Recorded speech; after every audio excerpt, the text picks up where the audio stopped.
Assalamualaikum warahmatullahi wabarakatuh. Perkenalkan nama saya Mesinta Wulandari dari jurusan Public Relation.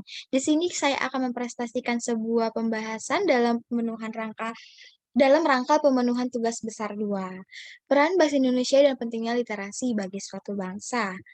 Latar belakang, menurut Kairo, pembelajaran bahasa Indonesia terdiri atas 4 kemampuan keterampilan berbahasa, yaitu kemampuan menyimak, berbicara, membaca, dan menulis. Pada dua kemampuan pertama merupakan kemampuan bahasa yang tercakup dalam kemampuan orasi, yaitu biasa disebut berbicara. Sedangkan kemampuan kedua merupakan kemampuan tercakup dalam kemampuan literasi.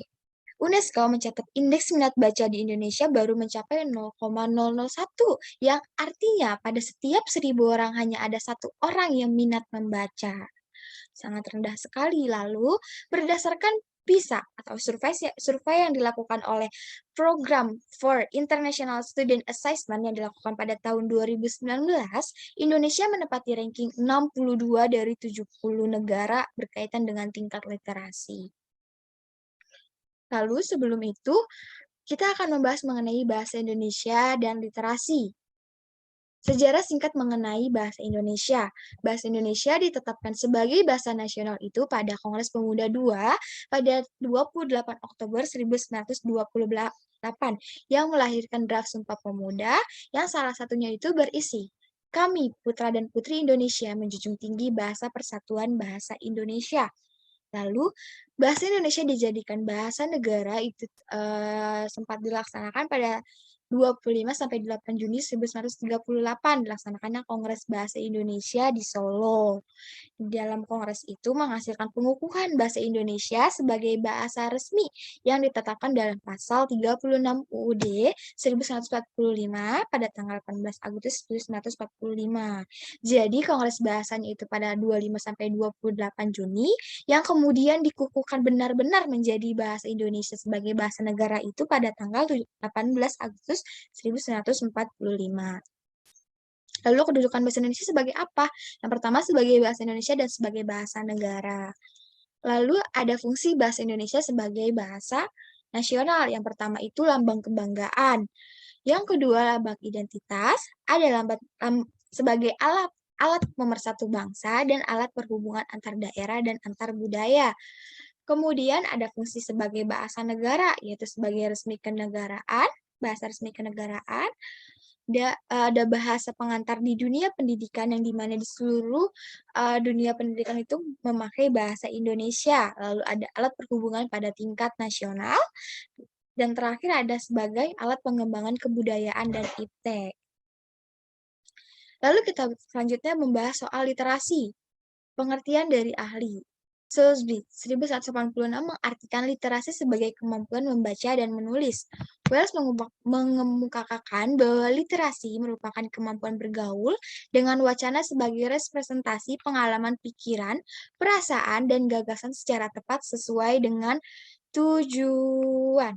Dalam pengertian luas, literasi meliputi kemampuan berbahasa, yaitu menyimak, berbicara, membaca, dan menulis, dan berpikir yang menjadi elemen di dalamnya. Lalu apa sih tujuan dari literasi? Literasi bertujuan memperkuat nilai suatu kepribadian seseorang, dapat mengembangkan dan menemukan budi pekerti yang baik, membantu seseorang berpikir kritis, dapat meningkatkan pengetahuan yang dimiliki, dan dapat meningkatkan pemahaman seseorang dalam mengambil intisari dari suatu bacaan. Lalu apa sih dampaknya dari rendahnya literasi? Khususnya bagi bangsa nih.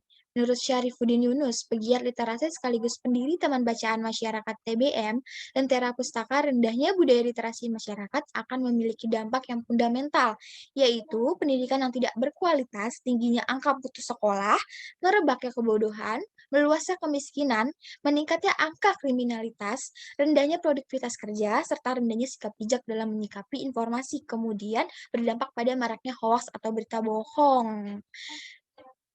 Lanjut, apa sih yang menjadi penyebab dari rendahnya literasi? Apakah dengan jumlah perpustakaan? Data dari perpustakaan.co.id menyatakan bahwa jumlah perpustakaan di Indonesia justru menempati peringkat kedua terbanyak di dunia loh dengan jumlah perpustakaan sebanyak 164.610 jumlah perpustakaan. Lalu, apa sih yang jadi permasalahan? Berdasarkan data yang didapat pada hasil Perpusnas 28 Januari 2020, jumlah tenaga pustakawan yang ada di Indonesia hanya sekitar 3.596 orang. Ini berbanding terbalik sekali dengan jumlah perpustakaan yang sebanyak itu. Seharusnya yang tenaga pustakawan juga mengikuti banyaknya perpustakaan.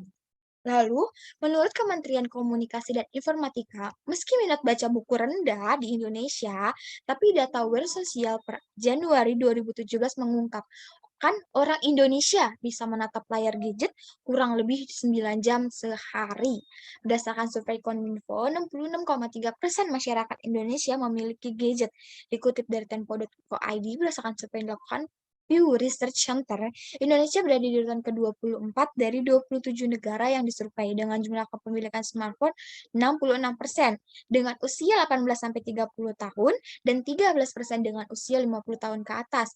Ini yang disebabkan mengapa banyaknya hoaks terjadi karena yang memakai gadget itu banyak sedangkan literasinya sangat rendah.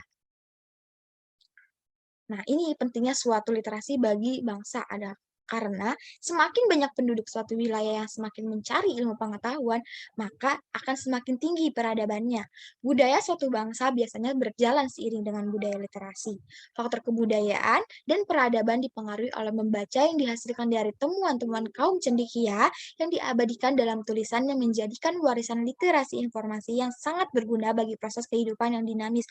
Oleh karena itu, negara-negara yang maju itu pasti sudah pasti literasinya sangat bagus. Sekian pembahasan, ada kesimpulan dan saran dari saya. Kesimpulannya yaitu arus globalisasi yang begitu deras harus segera disikapi agar masyarakat kita tidak tertinggal dari negara lain, terutama eksistensinya bahasa Indonesia sebagai bahasa resmi negara kita. Kualitas suatu bangsa sangat ditentukan oleh kecerdasan dan pengetahuan yang dimiliki sumber daya manusia di dalamnya. Sedangkan kecerdasan dan pengetahuan dihasilkan dari seberapa ilmu pengetahuan yang didapat. Sedangkan ilmu pengetahuan didapat dari informasi yang diperoleh dari lisan maupun tulisan. Semakin banyak sumber daya manusia yang haus akan ilmu pengetahuan, maka akan semakin berkualitas sumber daya manusia di dalamnya. Itu akan memudahkan negara untuk maju. Lalu ada saran nih, menumbuhkan budaya literasi dalam pembelajaran bahasa Indonesia menjadi tugas para pendidik untuk bisa menggerakkan siswanya agar gemar membaca. Selain itu, peran pemerintah juga sangat diharapkan agar budaya literasi ini akan terwujud. Peran pemerintah dalam menumbuhkan budaya literasi dapat diwujudkan dengan berbagai bentuk, mulai dari melakukan kegiatan-kegiatan seminar yang dapat membangkitkan minat baca masyarakat Indonesia.